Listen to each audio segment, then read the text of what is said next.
Les saludo desde la distancia, desde la ciudad de Tijuana, Baja California, México, la Iglesia Sublime Gracia, y les saludo en el nombre del Señor Jesús. Bien, hoy vamos a ver la introducción a los 12 fundamentos. No es una promesa de ver los 12 fundamentos en las próximas reuniones, ojalá y sí, pero por el momento vamos a hablar un poco de qué son los fundamentos, qué es el fundamento en sí mismo, qué es, por qué 12 fundamentos, etcétera. Primeramente vamos a ver en el Evangelio de Mateo, capítulo 16, verso 18. Eh, Ahí vamos a encontrar una palabra clave que dice el Señor Jesús directamente. eh, Mateo capítulo 16, verso 18. Hablando el Señor Jesús de manera directa a Pedro y de manera indirecta a todos los apóstoles que están ahí a su lado. Yo también te digo que tú eres Pedro, y sobre esta roca edificaré mi iglesia, y las puertas del infierno no prevalecerán en contra de ella.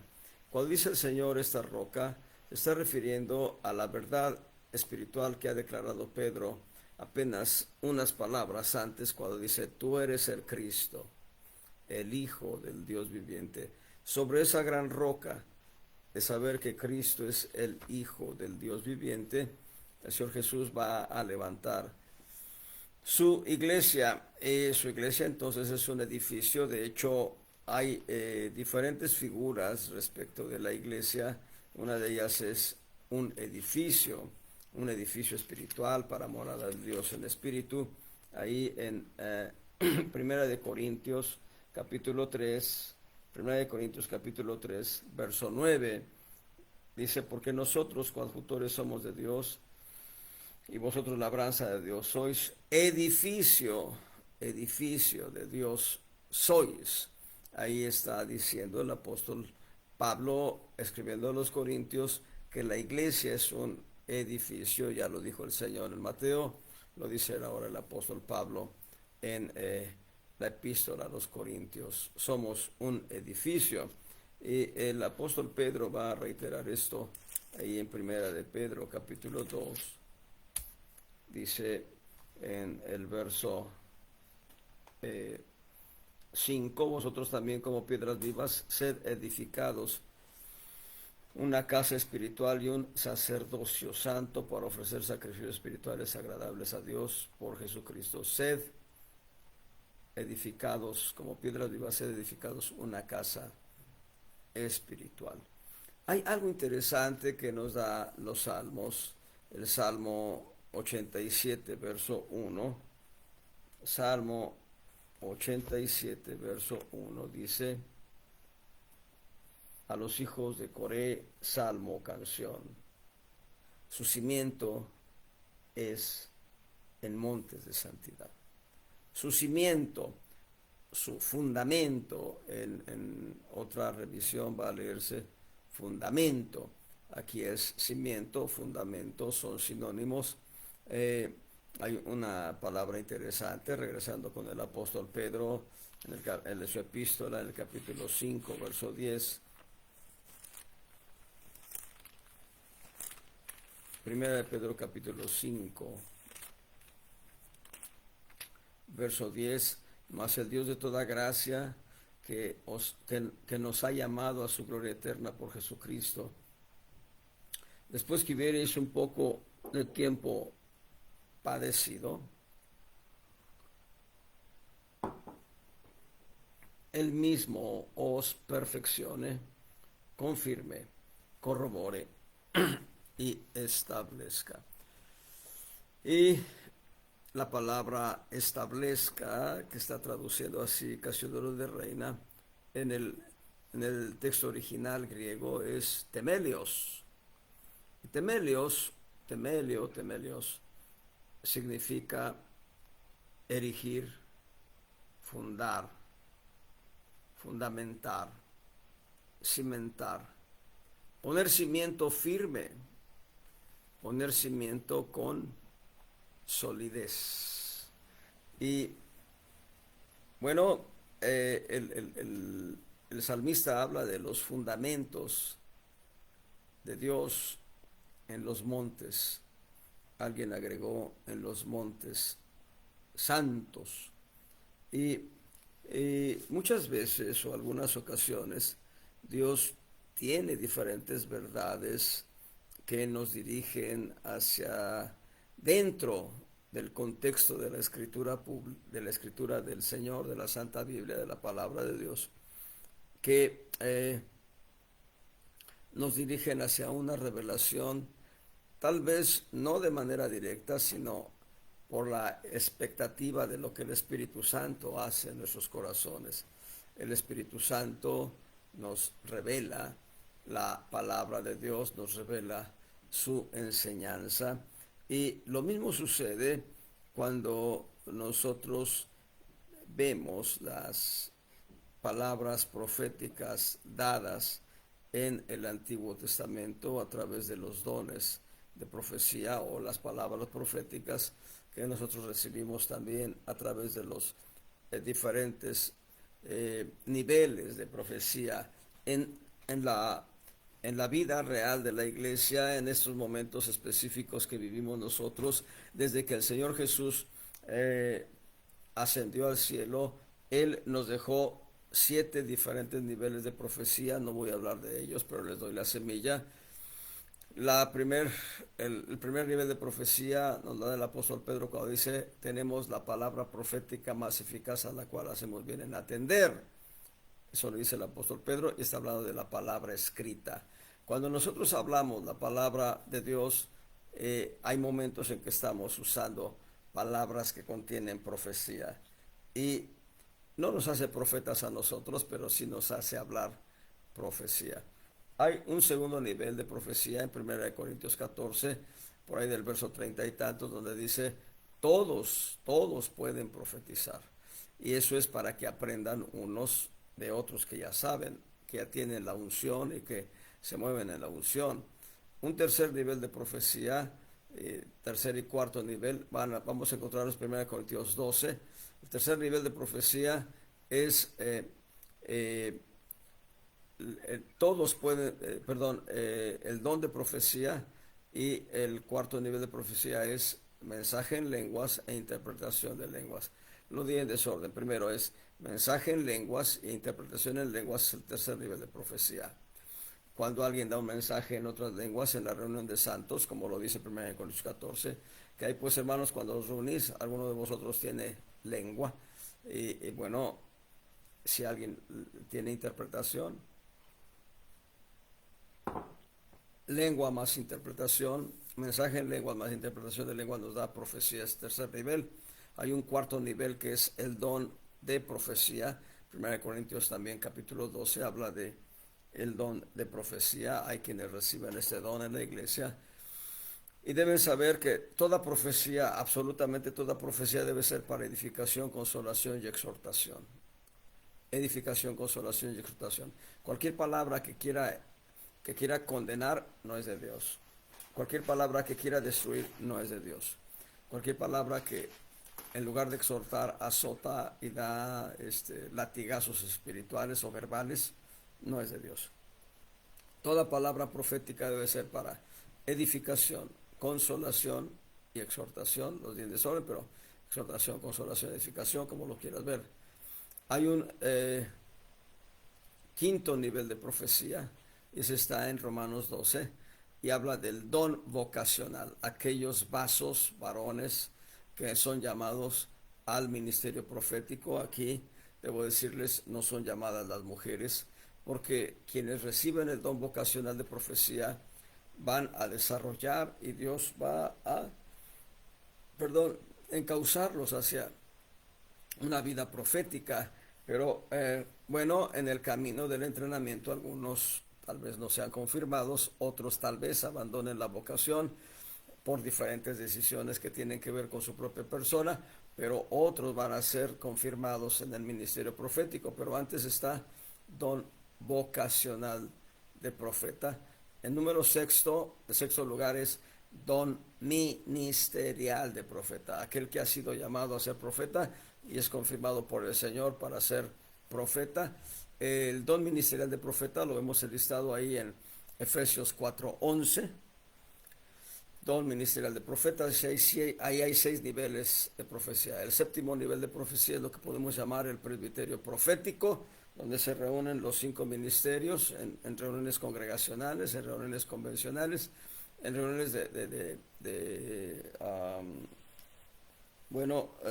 alguien le llama conferencias, otros le llaman concilios. Ajá. Y la palabra en Hechos 15 habla de la reunión de diferentes ancianos de diferentes iglesias en Jerusalén. Es el primer concilio registrado, diríamos, concilios de ancianos.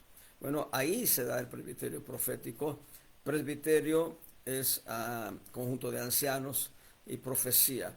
Y son ancianos de ministerio, apóstoles, profetas, evangelistas, pastores, maestros y ancianos de las iglesias locales, fluyendo en el espíritu de la profecía. Es el séptimo nivel, el presbiterio profético. Bien, no voy a hablar de eso, solamente les di la semilla. Regresamos pues en el sentido de que la palabra profética del Antiguo Testamento fue dada por inspiración, pero hoy en día la palabra profética, a pesar de ser dada por inspiración, nos da un entendimiento claro y preciso de lo que es la profecía para la iglesia. La profecía, además de ser para edificación, consolación y exhortación, la profecía debe tener palabra directiva, palabra creativa y palabra predictiva. Son las 6 direcciones en que se mueve la profecía, y esto es importante para poder entender los fundamentos de Dios dados a la iglesia. Y Dios ha tenido el cuidado de establecer los fundamentos en sus iglesias locales, pero Dios está poniendo los fundamentos en su iglesia universal para que hoy en día Dios venga a habitar dentro de su iglesia local, dentro de su iglesia universal, y de hecho esa es la intención, una de las propias razones de la configuración o de la convicción divina acerca de la iglesia, hacer un lugar de habitación. Alguien me dirá, pero Dios ya habita en el tercer cielo. Es verdad, nada más que el tercer cielo no es tan espiritual y anímico como el propósito que Dios tuvo en su corazón de levantar toda una familia cristiana, una familia divina, una familia que fuese semejante a Él en todo, pero que al mismo tiempo sirviese de lugar de habitación para Dios. En perspectiva, les digo que la descripción que nos da Apocalipsis 21 acerca de la Nueva Jerusalén es realmente la descripción del gran edificio espiritual que está levantando Jesucristo para morada de Dios en espíritu. Y la descripción que se da se queda corta con la realidad que vamos a ver nosotros cuando estemos en la presencia de Dios. Dios nos permita caminar tomados de su gracia, abrazados a Él completamente de su gracia, para ser parte de la iglesia vencedora y estar en el trono junto con Cristo por la eternidad. Y al estar junto con Cristo por la eternidad, estar en la ciudad santa, obviamente. Una ciudad cuyos fundamentos son piedras preciosas. Ahí están los fundamentos. Y nosotros podemos ver que esos fundamentos de piedras preciosas están homologados, me parece, a las 12 joyas que llevaba el sumo sacerdote en el pectoral. El sumo sacerdote, de acuerdo al sacerdocio levítico, tenía un pectoral formado de 12 piedras preciosas, entre las cuales había una esmeralda, un jacinto, un carbúnculo, un diamante, entre otras, yo recuerdo. Y eso habla del fundamento. El fundamento del edificio espiritual de Dios no solo es una figura espiritual, sino realmente habla de un edificio auténtico, real, cuyos fundamentos son piedras preciosas, cuyas paredes y muros son de oro, los pasillos son de oro puro. Gloria a Dios, hermanos. Dios no puede quedarse corto en sus propósitos y en sus proyectos, siendo Él dueño del oro y de la plata. Les comento les hago un comentario marginal, pero muy importante.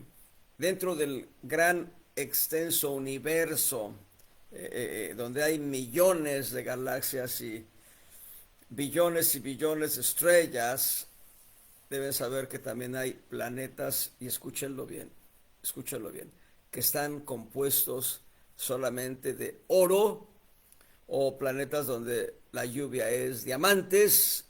No estoy diciendo ninguna exageración, ¿eh? Esto lo leo en mis clases de física. De vez en cuando me meto ahí a ver temas propios de la física, y los astrónomos afirman que hay un planeta que se compone completamente de oro, y que hay un planeta donde hay diamantes en abundancia, ¿no? Y bueno, ya no hablar de otras cosas, solamente un comentario marginal. Regresando, los fundamentos son 12 fundamentos, pero empecemos con un principio básico y sencillo. Perdón, ahí en el Salmo 11, verso 3, en el Salmo 11, verso 3, el salmista hace una pregunta que es trascendentalísima, hermanos. El salmista pregunta: si fueren destruidos los fundamentos, ¿qué ha de hacer el justo? Y debo decirles que los fundamentos son piedras, soportes, cimientos sólidos. Dice Salmo 11, verso 3, si fueren destruidos los fundamentos, ¿qué ha de hacer el justo? Debo decirles que los fundamentos van a ser movidos, van a ser destruidos por decisión nuestra, no por decisión divina. Y para ello vean la parábola que nos da el Señor en Mateo capítulo 7. En Mateo capítulo 7 el Señor nos da una parábola en cuanto al hombre necio y el hombre sabio. Ahí en el verso, Mateo capítulo 7, verso 24, cualquiera pues que me oye estas palabras y las hace, le compararé a un hombre prudente que edificó su casa sobre la peña. Aquí solamente está dando el Señor una panorámica doctrinal que va a ser desarrollada por el apóstol Pablo, por el apóstol Pedro, primordialmente en cuanto al fundamento. Y algo trascendental, dice: cualquiera que me oye estas palabras y las hace. El Señor está demandando obediencia y sumisión para que nuestra vida esté fundamentada en la roca que es Cristo. Dice: cualquiera pues que me oye estas palabras y las hace, le compararé a un hombre prudente.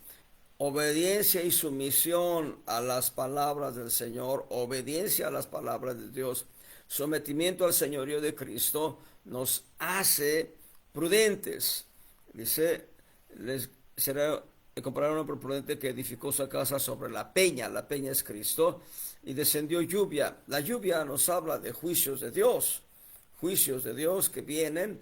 En el caso de aquel que está fundado en la peña, no vienen juicios de Dios para destruir, vienen juicios de Dios para demostrar que la casa está correctamente levantada en una peña, en una roca sólida.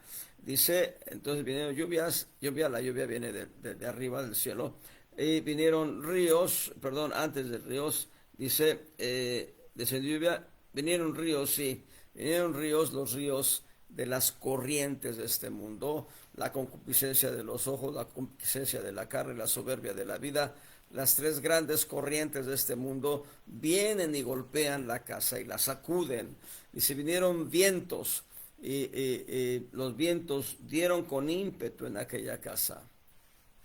Los vientos, mientras que las corrientes nos hablan del mundo, los vientos nos hablan del diablo y sus demonios. Dios reprenda al diablo. Dice: y no cayó, la casa no cayó. ¿Por qué? Porque estaba fundada sobre la peña, la cual es Cristo. Ahorita lo vamos a corroborar. Y verso 26, cualquiera que me oye estas palabras y no las hace, escuchar la palabra de Dios y no obedecer, no someternos al señorío divino, al señorío de Cristo, le compararé a un hombre insensato. No obedecer a la palabra de Dios, no someternos al señorío de Cristo, nos hace insensatos. Obedecer y someternos al señorío de Cristo nos hace prudentes. Lo contrario, nos hace insensatos. Dice, le compararé a un hombre insensato, un hombre sin sabiduría, un hombre sin sensatez, un hombre sin prudencia, sin ciencia. Dice que edificó su casa sobre la arena. Y descendió lluvia, el juicio divino para probar la obra. Y vinieron ríos, los ríos de este mundo, la concupiscencia de la carne, la concupiscencia de los ojos, la soberbia de la vida, golpearon la casa. Y soplaron vientos, el diablo y sus demonios. Dios reprenda al diablo. E hicieron un ímpetu en aquella casa y cayó. Y fue grande su ruina. Y aquí encontramos un componente más en la edificación que no está en el hombre prudente. El hombre prudente edificó sobre la peña. El hombre insensato edificó sobre la arena. Arena nos habla de esfuerzo propio, arena nos habla de capacidad propia. Yo puedo, yo me las puedo todas. Y lo que sucede, hermanos, es que nuestro esfuerzo nos sirve. Nuestras mejores obras, dice el profeta Isaías, son como trapos de inmundicia delante del Señor. Son como los trapos que se quita el leproso después de haber estado ahí cubriendo la lepra. Cuando se pone el trapo se pone limpio y cuando se quita el trapo está lleno de inmundicia. Bueno, la arena nos habla de esfuerzo propio, nos habla de capacidad propia, nos habla de el orgullo y la soberbia propias. Es una de las corrientes del mundo, la soberbia de la vida, esfuerzo propio. Entonces, ¿qué es lo que puede sostener la casa? Bueno, primero veamos el gran fundamento, el fundamento completamente sólido, el fundamento completamente entero, un fundamento que con él solo ya se ha dicho todo. 1 Corintios 3:11, lo hemos visto. 1 Pedro 2, 6 al 8. Bien, vamos a ver. 1 Pedro 2, 6 al 8. A ver, 1 Corintios 3:11, me olvidé. 1 Corintios 3:11.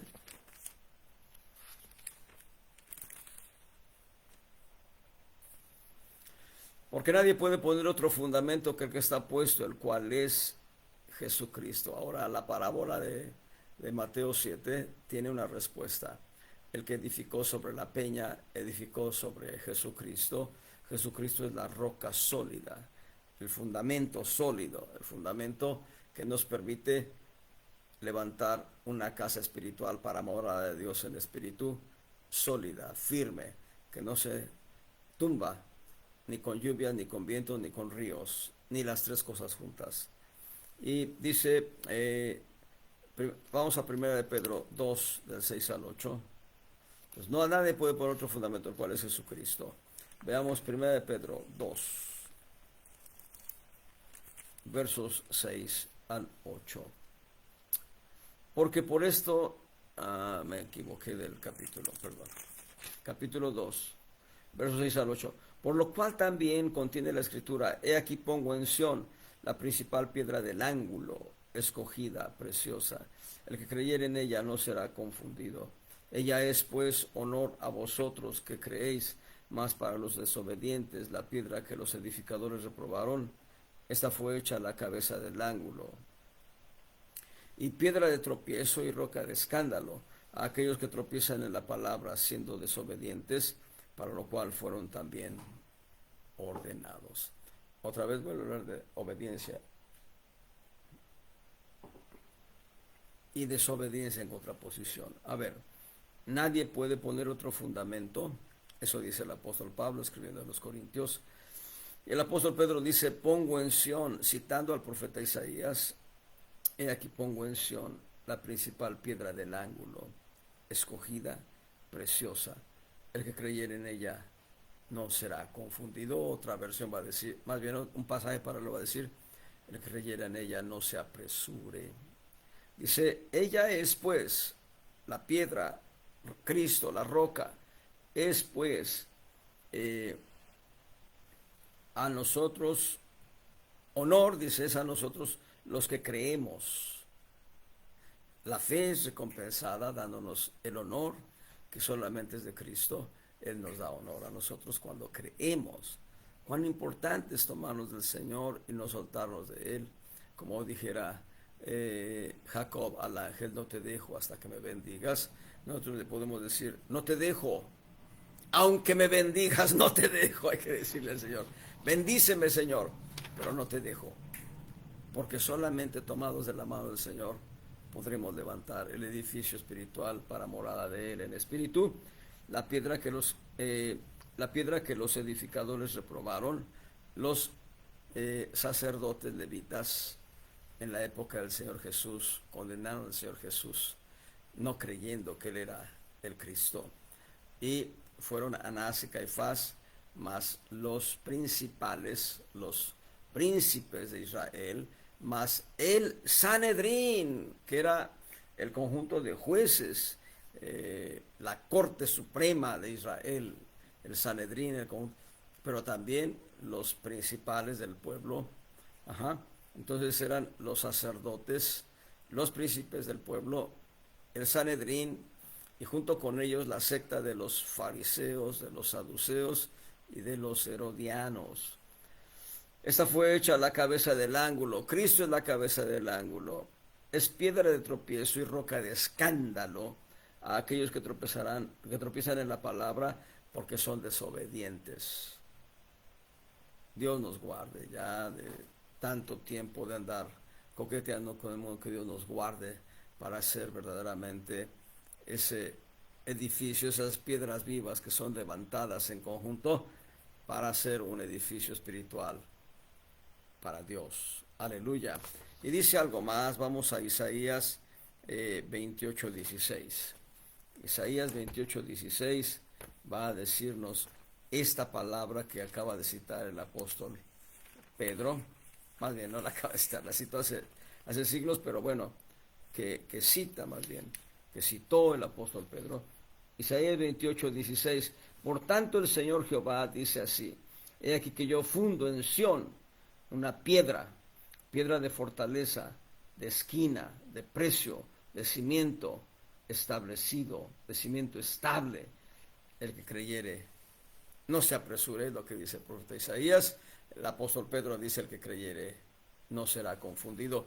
Y es importante siempre entender que la revelación está en el Nuevo Testamento.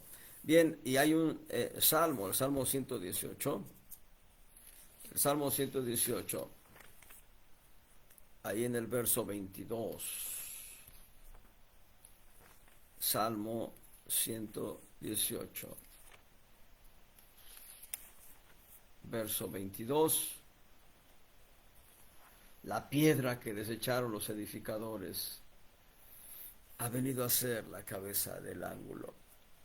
Los edificadores, Dios le dio un ministerio puntual y específico a la tribu de Leví, y de la tribu de Leví Dios llamó a Aarón, y todos los descendientes de Aarón habrían de cumplir un sacerdocio específico para Dios con la ayuda de los levitas. Y fíjense bien, comentario marginal, toda la tribu de Leví, los levitas no recibieron tierras en heredad como fue Judá, Simeón, en fin, todas las tribus. Leví no recibió tierras, solo recibió 48 ciudades, con sus ejidos para sus ganados. De esas 48 ciudades, 6 fueron llamadas para ser ciudades de refugio para el homicida imprudencial, a fin de no morir a manos del pariente cercano. Pero Leví no recibió tierras, extensiones de tierras, solamente 48 ciudades. Sin embargo, hay 3 herencias de Dios para los levitas. Y esas tres herencias son, a ver, de memoria, los sacrificios y víctimas. Olvidé una, pero de memoria, la que sí es trascendentalísima. Jehová es heredad de los levitas y de los sacerdotes. Y esto es muy importante porque aquello era sombra o figura de verdades espirituales que hoy son reveladas en el Nuevo Testamento. Y lo que dice la Escritura es que, eso lo dice Apocalipsis capítulo 1, versos 5 y 6, por ahí el capítulo 5 también lo vuelve a decir, creo que es el verso 10, que Cristo hizo de nosotros reyes y sacerdotes. Y puede ser que no tengamos gran heredad en esta tierra, pero tenemos como herencia a Dios mismo. Dios lo dice así: Leví no heredará con el pueblo de Israel. Dice, yo soy su heredad.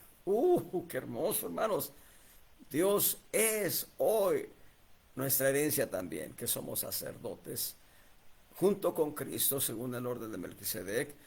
Cristo es el sumo sacerdote y nosotros somos sacerdotes con él del Dios Altísimo, según el orden de Melquisedec.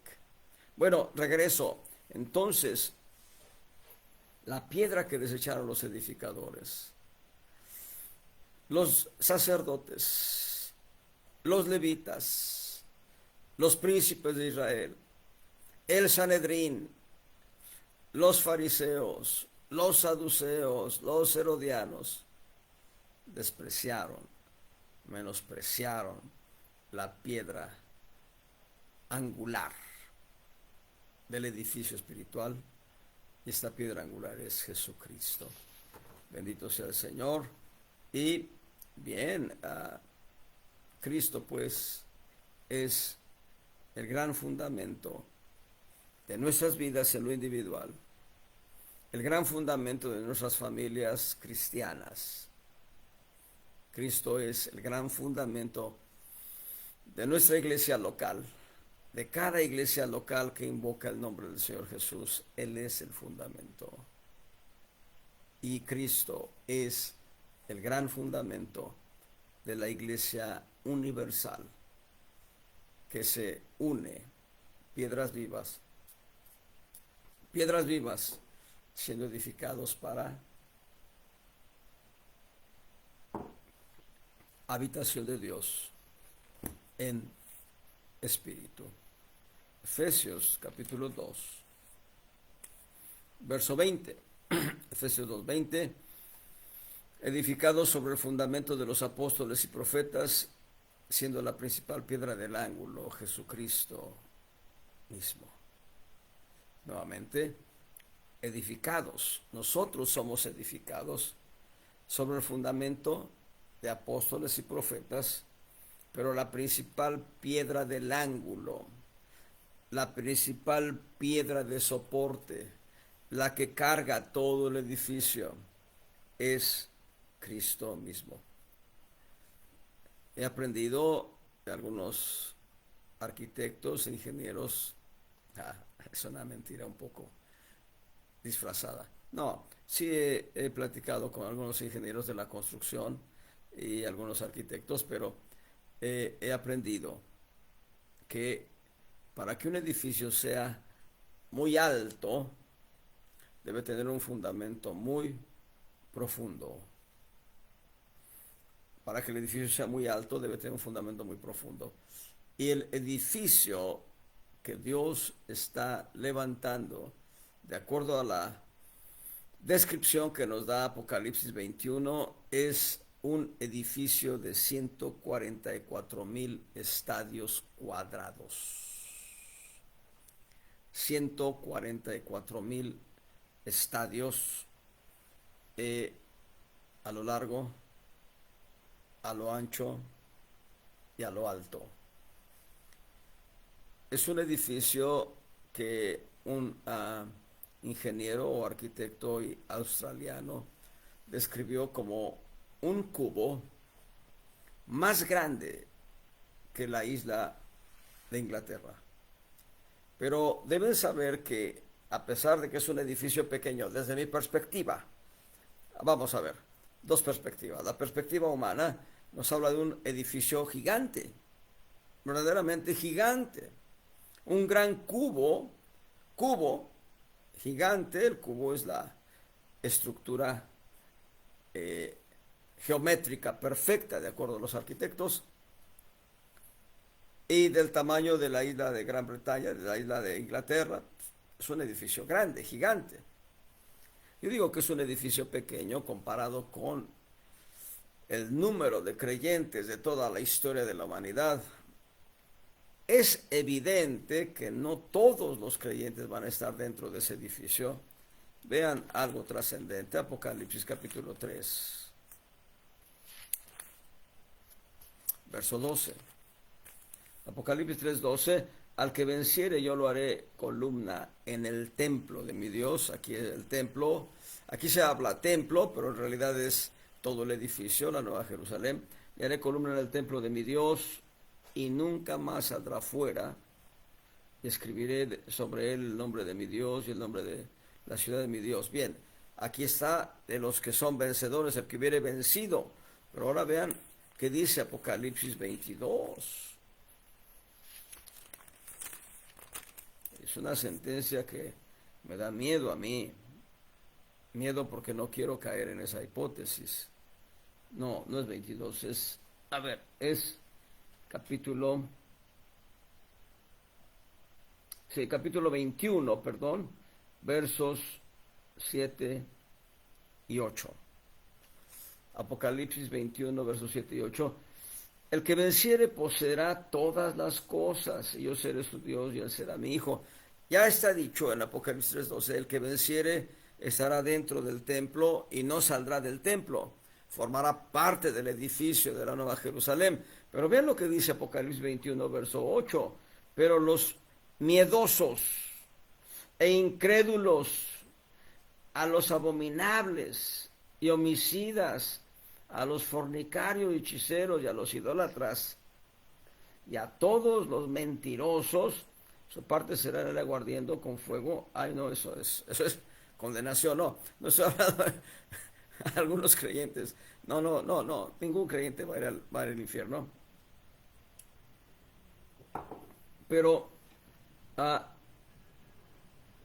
yo llegué a creer que iba a decir que estarán fuera. Hay otro texto paralelo que sí dice que estarán fuera del edificio espiritual. Y me parece que es el capítulo 22, déjenme ver. Sí, el 22:15. A ver, 22:14. Apocalipsis 22:14. Bienaventurados los que guardan sus mandamientos para que su potencia sea en el árbol de la vida y que entren por las puertas en la ciudad. La Nueva Jerusalén, obviamente. Pero los perros estarán fuera. Y los hechiceros y los disolutos y los homicidas y los idólatras y cualquiera que ama y hace mentira. Pero aquí está hablando de creyentes, es decir, confesaron a Jesús como Salvador personal, lo hicieron de corazón, pero después se volvieron a su vómito o caminaron en hechicerías, lo cual no es correcto, o caminaron en disolución, una vida disoluta, una vida desordenada, grosera, perdón, o incluso cometieron homicidio. Se cuenta el testimonio del hijo de un pastor que se metió a la policía y siendo policía se convirtió en un homicida. Yo estuve en una ocasión, o 2 o 3 ocasiones, en el reclusorio de Ensenada, ministrando. No estuve preso. Entré para ministrar el evangelio, la palabra a los presos. Y la primera ocasión que entré, iba yo con un grupo de evangelistas. Y bueno, en las 2, 3 celdas en las que estuve yo compartiendo la palabra, me encontré que algunos de los reclusos ahí, algunos eran hijos de pastor y otros eran sobrinos de pastor o hermanos o primos de un creyente. Me encontré algunos parientes de gente cristiana ahí. Entonces, lo que está diciendo es que van a estar fuera de la ciudad. Hay una ciudad, ya lo mencioné, está aquí descrita en Apocalipsis 21, del verso 10 al verso 21, y hasta el verso 27, por supuesto. El verso 27 dice: no entrará en ella ninguna cosa sucia, o que hace abominación y mentira, sino solamente los que están escritos en el libro de la vida del Cordero. Habla de cierta exclusividad. La iglesia es un edificio. Dios quiere levantar un edificio para morada de Dios en espíritu. Y hay un texto paralelo, morada de Dios el Padre, pero hay un texto paralelo que da en los evangelios del Señor Jesús de sí mismo. Dice: las aves tienen nidos, las zorras tienen cuevas, el Hijo del Hombre no tiene dónde recostar su cabeza. Eso lo dijo antes de ir a la cruz. Hoy el Hijo del Hombre tiene dónde posar su cabeza, y es su iglesia, él es la cabeza de la iglesia. Pero continuemos entonces. Encontramos pues que no hay otro fundamento que el que está puesto, el cual es Jesucristo, pero Dios va a manifestar este fundamento en tres grandes juegos de bloques. Dije juegos de bloques, no tres grandes bloques, sino tres grandes juegos, cada juego de 4 bloques. 3 por 4, 12. Tres grandes juegos de 4 bloques. Va a haber un juego de 4 bloques de amor, 4 bloques de esperanza y 4 bloques de fe. Amor, esperanza y fe son los fundamentos para la iglesia. Toda iglesia debe ser fundamentada en amor, esperanza y fe. Toda iglesia. El apóstol Pablo tuvo el cuidado de establecer los fundamentos de amor, esperanza y fe en las iglesias locales donde él funcionaba como apóstol, pero no solo donde él funcionaba como apóstol, sino también tuvo el cuidado de fundamentar en amor, esperanza y fe a sus hijos espirituales. El testimonio lo vemos reflejado en las epístolas del apóstol Pablo a Timoteo, a Tito y a Filemón. Las epístolas a Timoteo y a Tito se conocen como epístolas pastorales, y el apóstol Pablo tuvo cuidado de establecer estos fundamentos en la vida de 2 hijos espirituales, Timoteo y Tito. Y aún en la vida de Filemón, del cual se habla que en su casa había una iglesia. Mientras que Timoteo vino a ser el pastor de la iglesia de Efeso, también funcionó como apóstol posteriormente, pero él vino a ser el pastor de la iglesia de Efeso, una de las iglesias o la iglesia más grande de su época, hace cerca de 2000 años.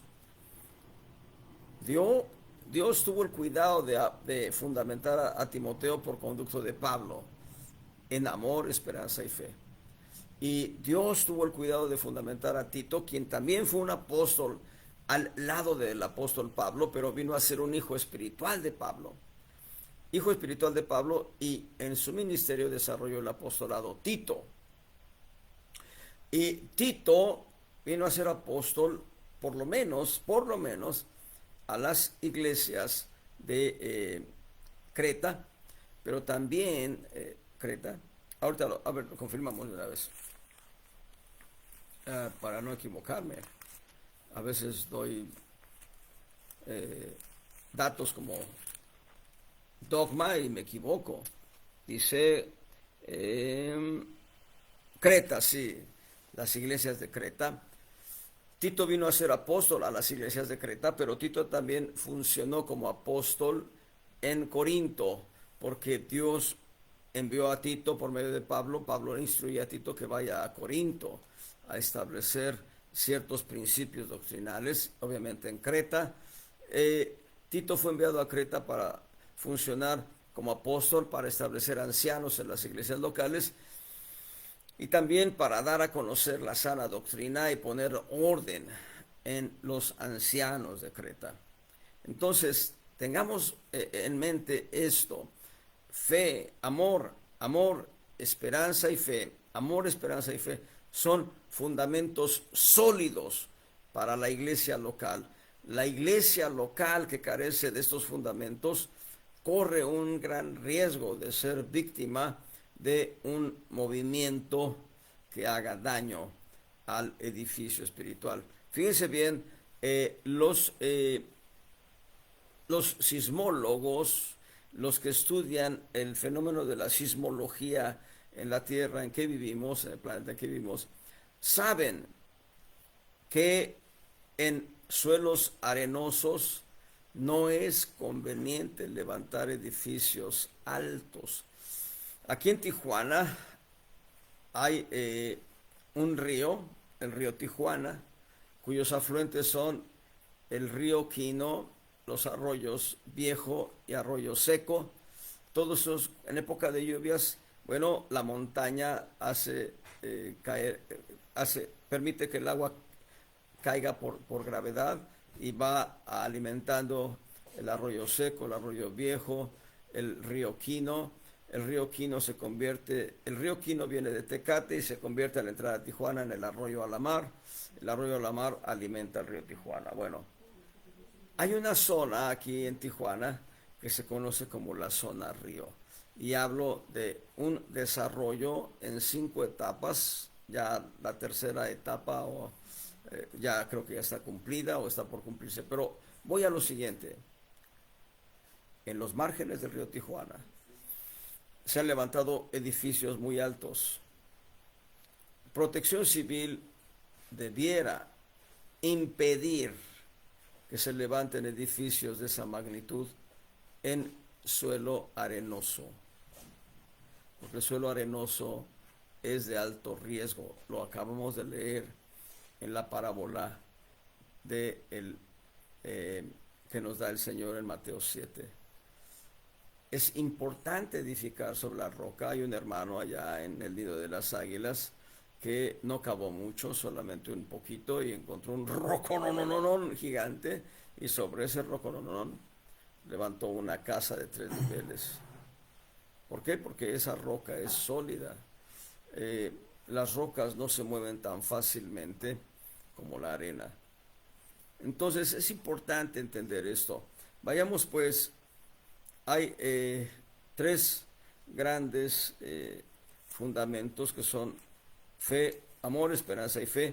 Vean cómo lo dice el apóstol Pablo escribiendo a los Efesios. En Efesios capítulo 3. Efesios 3, versos 17, 18. Que habite Cristo por la fe en vuestros corazones, para que arraigados y fundados en amor. Y ahí están, la palabra fundados es temelios. La palabra temelios es poner un fundamento sólido, poner un cimiento profundo y sólido sobre el cual levantarse el edificio. Y ahí está hablando de fe y amor. Vuelvo a leer: que habite Cristo por la fe en vuestros corazones, para que arraigados y fundados en amor. Ahí están los fundamentos de amor, de fe y amor, en ese orden los da. Pero en Colosenses capítulo 1, verso 23, encontramos un tercer fundamento, además de uno que ya se ha mencionado. Dice: siempre permanecéis, Colosenses 1:23. Colosenses 1:23. Siempre permanecéis fundados y firmes. Fundados, la palabra temelios, poner fundamento sólido. Fundados y firmes en la fe, ya está mencionado en Efesios, y sin moveros de la esperanza. Fe, esperanza, en este caso fe, amor, esperanza. Bueno, amor, esperanza y fe son fundamentos sólidos que deben estar puestos en toda iglesia local. Yo diría, deben estar puestos en todo creyente, deben estar puestos en toda familia de creyentes, deben estar puestos en toda iglesia local. De la Iglesia Universal se está encargando el Señor, pero en todo creyente, familia de creyentes, en toda iglesia local, deben ser puestos estos fundamentos para levantar un edificio sólido, un edificio que no se mueva, que no se conmueva ante el movimiento de la tierra, que no se conmueva por las lluvias, por las corrientes de los ríos que trae el mundo, ni por los vientos que provoca el diablo y sus demonios. Y ya que estamos en Colosenses capítulo 1, vean lo que dice el apóstol Pablo en el verso capítulo 1, verso 4 y verso 5. Colosenses 1, 4 y 5. Dice, habiendo oído de vuestra fe en Cristo Jesús y el amor que tenéis en todos los santos, a causa de la esperanza que os está guardada en los cielos, de la cual habéis oído ya por la palabra verdadera del Evangelio. Pablo tuvo el cuidado de establecer los fundamentos sólidos en las iglesias locales. Vayan a Romanos capítulo 5, solo por citar ahí 5 versículos específicos que nos hablan de los 3 fundamentos, y vean cómo lo dice ahí en Romanos 5, del 1 al 5, Romanos capítulo 5, versos 1 al 5. Justificados pues por la fe, ahí aparece la fe. Tenemos paz para con Dios por medio de nuestro Señor Jesucristo, por el cual también tenemos entrada por la fe nuevamente a esta gracia en la cual estamos firmes. Firmes, habla de fundamento. Estamos firmes y nos gloriamos de la esperanza de la gloria de Dios, y no solo esto, más aún nos gloriamos de las tribulaciones, sabiendo que la tribulación produce paciencia. Paciencia va ligado a la esperanza, así que ya llevamos 2 veces esperanza. Dice, verso 4, y la paciencia prueba, y la prueba esperanza. 4 veces, 2 paciencia, 2 esperanza. Amén. Verso 5, y la esperanza nuevamente, 3 veces la palabra esperanza, 2 veces la palabra paciencia, sinónimo, 5 veces en total, 2 veces la palabra fe. Y ahora vean, verso 5, la esperanza no avergüenza, porque el amor de Dios ha sido derramado en nuestros corazones por el Espíritu Santo que nos es dado. Fe, esperanza y amor, en ese orden aparecen aquí en este contenido. Pablo preocupado, Pablo siempre pensando en las iglesias locales, en la necesidad de ser fundamentadas. En Primera de Corintios capítulo 13, un capítulo clásico de lectura para todo creyente. Primera de Corintios capítulo 13, vean cómo lo dice en el verso 13. Ahora permanecen la fe, la esperanza y la caridad, le hace amor ágape. Estas 3, pero la mayor de ellas es la caridad. Y de hecho, de los versos 4 al 8 nos da todo un discurso, el apóstol Pablo, todo un discurso de cómo es la caridad o cómo es el amor ágape, el amor que es de Dios, el amor que es Dios mismo, a través de 16 diferentes reflexiones.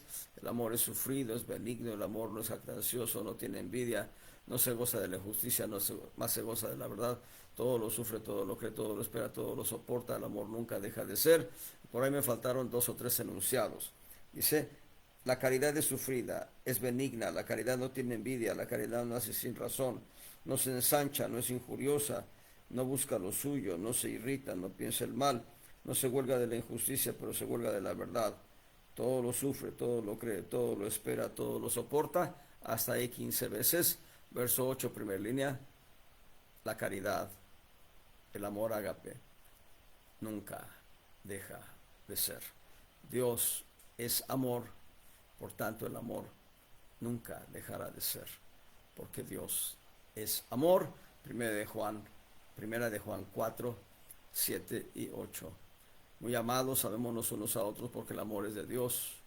Todo aquel que ama es nacido de Dios y conoce a Dios. El que no ama a Dios no conoce, porque Dios es amor. La caridad o amor ágape es de Dios. La caridad o amor ágape es Dios mismo. Dios mismo. Cuando nosotros le pedimos a Dios amor, le estamos pidiendo que Él en sí mismo se dé a nosotros. Eso es hermoso. Bueno, yo le pedí a mi papá un 20 centavos, me daba, se metía a la bolsa, sacaba 20 centavos, me los daba. Pues yo le pido a Dios, Dios, lléname de tu amor. Lo que estoy diciendo, lléname de ti. No es de que Dios se meta la mano a la bolsa y saque una porción de amor y diga, aquí está, llena tu corazón. No, Dios mismo viene a llenarnos de Él. Bueno, aquí están fe, esperanza y amor. Ya lo vimos en la epístola a los romanos, lo vimos en la epístola a los corintios, lo acabamos de ver en la epístola a los colosenses, obviamente en las epístolas a los gálatas y a los efesios. Vean en Primera Tesalonicenses. Primera Tesalonicenses capítulo 1, versos 3 y 4. Primera Tesalonicenses 1, 3 y 4. Voy a leer desde el 2. Damos siempre gracias a Dios por todos vosotros, haciendo memoria de vosotros en nuestras oraciones, sin cesar, acordándonos delante del Dios y Padre nuestro, de la obra de vuestra fe. La fe obra. La fe tiene obras que debemos caminar nosotros, del trabajo de amor. El amor nos lleva a trabajar la obra de Dios, de la tolerancia, de la esperanza. La esperanza nos hace pacientes sobre las adversidades. La esperanza. ¿Saben? Uno de los problemas que enfrentamos cuando nos desesperamos es que la esperanza todavía no está sólida en nuestras vidas. Quiero abrir un paréntesis para decirles, el templo que levantó Salomón se levantó sobre 12 piedras cúbicas, de las mismas dimensiones, cada piedra tenía las mismas medidas. Y se dice que esas piedras no fueron labradas, no fueron talladas en Jerusalén, fueron talladas en una localidad lejana y fueron traídas. ¿Cómo las trajeron? Yo no lo sé, tengo que investigar en la historia de Israel, cómo lo hicieron para traer 12 piedras que pesaban toneladas. Es algo insólito. Bueno, esas 12 piedras hablan de los 12 fundamentos para la iglesia local. Ahora, si bien no mencioné un texto específico de Gálatas o de Filipenses, sí quiero mencionar, por ejemplo, en Tito. Vayamos a Tito capítulo 1. Tito capítulo 1 dice, Pablo, siervo de Dios y apóstol de Jesucristo, según la fe de los escogidos de Dios. Fuimos seleccionados por Dios. Dios nos seleccionó en su presciencia, así lo dice el apóstol Pedro, 1 Pedro 1, verso 2, elegidos según la presciencia de Dios Padre. Fuimos elegidos, seleccionados. No hay mérito en nosotros en absoluto, no hay un solo ápice de mérito, un cabello, no hay mérito para nosotros. Fuimos seleccionados por Dios. Aquí está diciendo que fuimos escogidos, seleccionados, elegidos, escogidos de Dios. Dice, y el conocimiento de la verdad, que es según la piedad. Aquí la piedad es sinónimo de amor. Eusebia, actitud de piedad, de compasión, de misericordia, de amor. Nosotros estábamos muertos en nuestros delitos y pecados, eso dice Efesios capítulo 2, Y Dios tuvo piedad de nosotros, tuvo compasión de nosotros. Y esa piedad y esa compasión fueron movidos única y exclusivamente por su profundo amor por nosotros. No porque tuviéramos algún mérito, sino por su profundo amor. Y aquí están entonces fe y amor. Verso 2, para la esperanza. Fe, amor y esperanza. Para la esperanza de la vida eterna, la cual Dios, que no puede mentir. Ahora, aquí están fe, amor y esperanza en ese orden, pero fe, amor y esperanza los vamos a encontrar nuevamente en el capítulo 2, versos 1 y 2. Pero tú hablas lo que conviene a la sana doctrina, que los viejos sean templados, graves, prudentes y vean, sanos en la fe, en la caridad y en la paciencia, sinónimo de esperanza. Y aquí el apóstol Pablo está poniendo un dedo en la llaga. En Creta, los creyentes y los ancianos también de las iglesias locales de Creta habían enfermado en su corazón, en su alma, enfermedades espirituales que les hacían trastabillar en el ejercicio de la fe, en el ejercicio de la esperanza, en el ejercicio del amor. No es que la fe no enferma, la fe está originada en Cristo, el amor es de Dios y es Dios mismo, así que Dios no enferma. Y la esperanza, nuestra esperanza de gloria es Cristo, Colosenses 1, verso 27. Por tanto, no es que enferme la fe, el amor o la esperanza, sino que nosotros enfermamos en nuestro corazón en el ejercicio de la fe, el amor y la esperanza. El profeta Jeremías lo dice, enfermedad mía es esta. Pero en el Salmo 73, Asaf, un músico cantor, director de alabanza, un levita escogido por Dios a través del ministerio del rey David, para que Asaf viniese a ser un director de alabanza, un músico, un cantor, que solamente había de prepararse para alabar a Dios. Él empieza a quejarse en el Salmo 73. Él empieza a quejarse porque ve que los impíos no sufren, que los impíos les va bien aparentemente les va bien en todo lo que hacen, que hacen y deshacen, que son homicidas, defraudadores, ladrones, fornicarios, adúlteros, y no les va mal, dice Asaf. Y Asaf ve eso también como una enfermedad de su alma.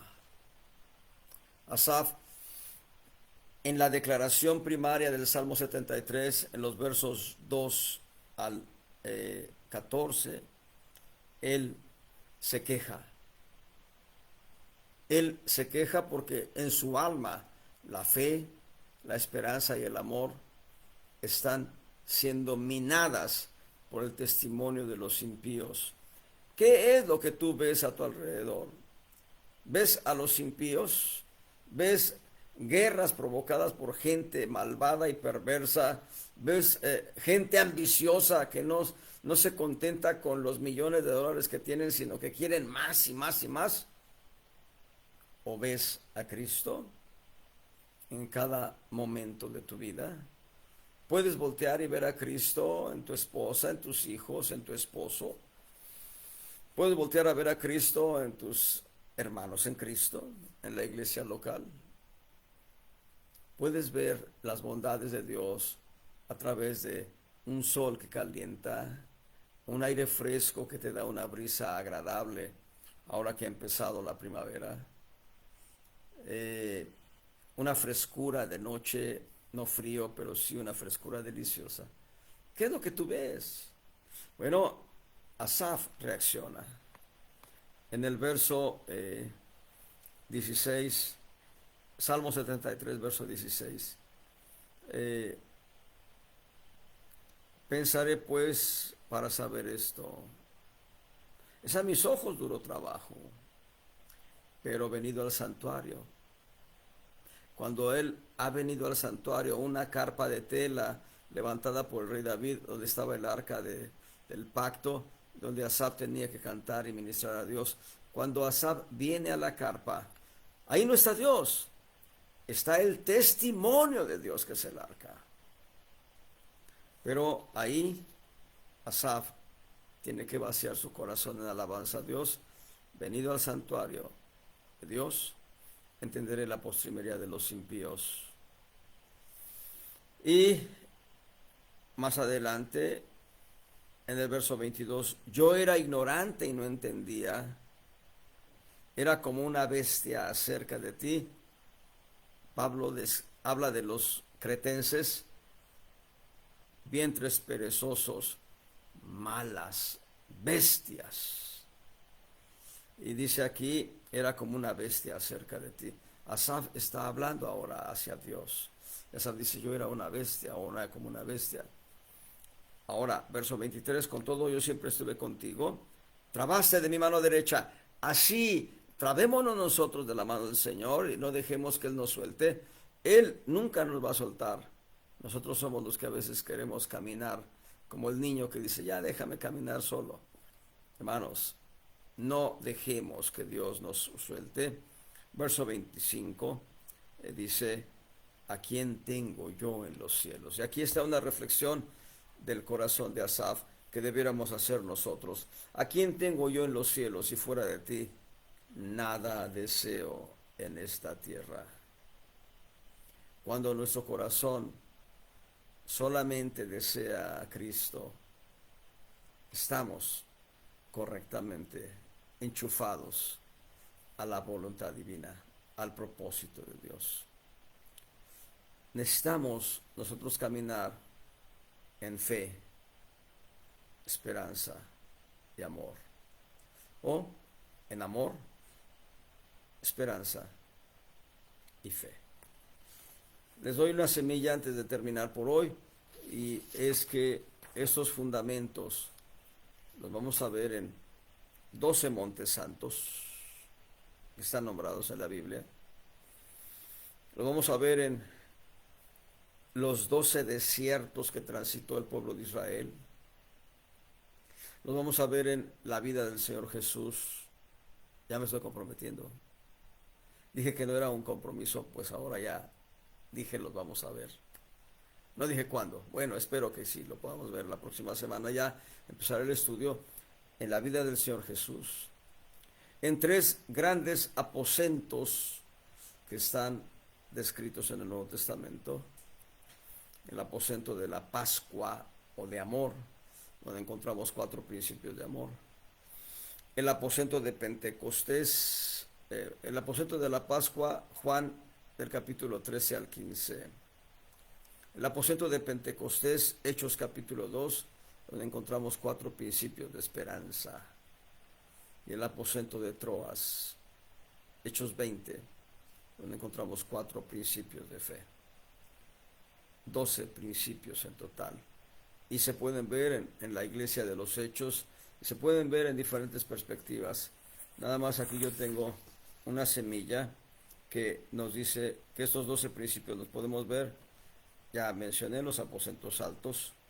En la historia de Israel, no lo mencioné en la historia de Israel, sino en los montes santos sí, y en los 12 desiertos, pero también en la historia de Israel se pueden ver en la vida de Cristo a través del Evangelio de Juan, en la iglesia primitiva, en el libro de los Hechos, lo acabo de mencionar, y en los 12 desiertos que transitó el pueblo de Israel en su peregrinar de Egipto a la tierra prometida. Desconozco si vamos a ver todos los cuadros o ver el principio y luego cómo se muestra en la historia de Israel, en el monte, un monte santo, en la vida del Señor Jesús, en la vida de la iglesia primitiva. No sé, espero ahora sí buscar el rostro de Dios para que Él me guíe y me diga qué debo hacer perdón, en la manera de dar esta enseñanza a ustedes. El Señor les bendiga abundantemente, amados hermanos.